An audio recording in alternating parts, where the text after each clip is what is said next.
Allison, welcome back to my channel. This week's video is something that I haven't talked much about on this channel, but I've been wanting to do a video like this for a while, and I figured there's no time like the present. So let me just kind of start off by giving you a little bit of background. If you guys didn't know, I am gluten intolerant. I have been, I guess, all of my life, but I found out almost 2 years ago. It'll be 2 years in August. The technical term for it is celiac disease, and just to clarify, I have not been diagnosed with celiac disease because I do not want to go through all of the tests that you have to go through to be officially diagnosed because they're very invasive and they don't sound like fun.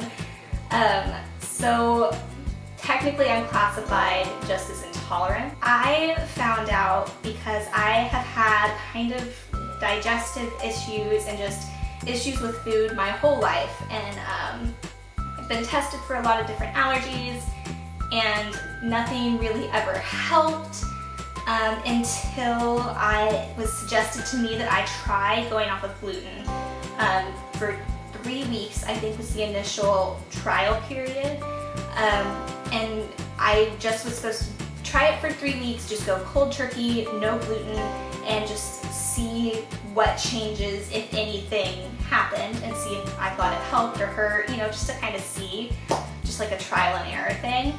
And it takes, I think, a week for it to officially get out of your system, and then the last 2 weeks of the 3 weeks are for you to really see if anything happens. And almost immediately after the first week, it was like I had a whole new body. I had more energy. My stomach immediately became flat because it had been so swollen and distended my whole entire life.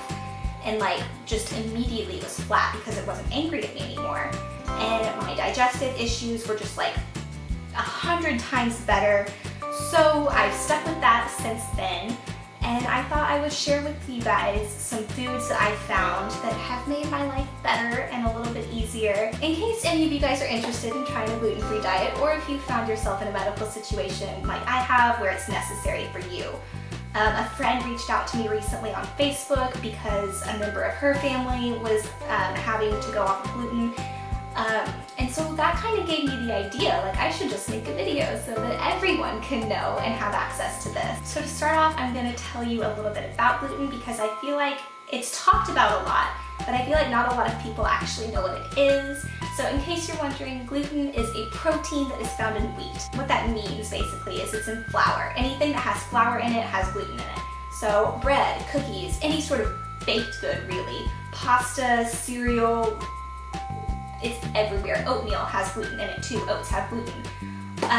Soy sauce has gluten, which I did not know.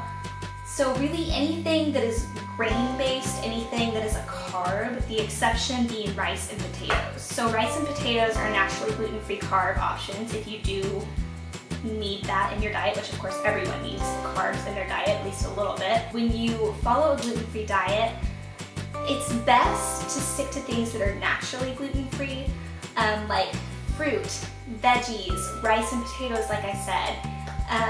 Just raw, natural options are the best options, and that's what I try to stick to. But I am going to show you guys some packaged, totally, definitely processed options that I enjoy. Just know that I do not keep all of these in my house at all times.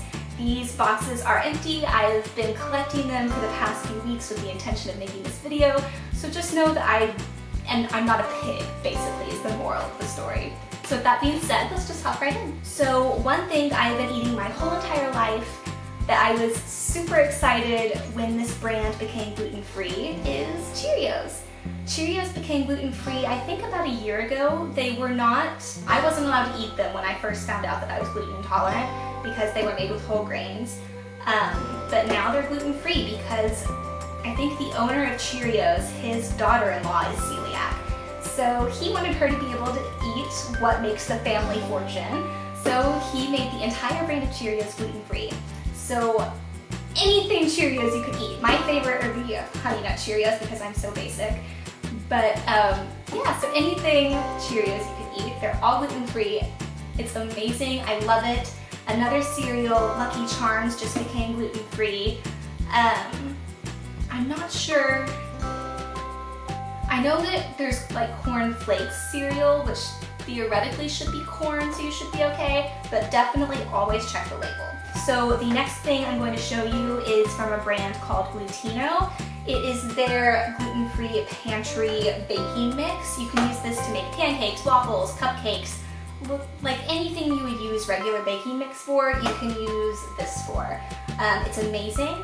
The brand Glutino is my best friend. Like, I cannot tell you how many Glutino products I use, probably even on a weekly basis.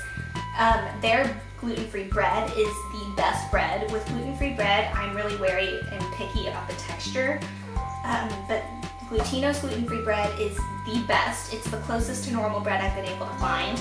They also have really good gluten-free crackers. They have a gluten-free sandwich cookie that's kind of like an Oreo that's pretty close, not quite as good, but pretty close.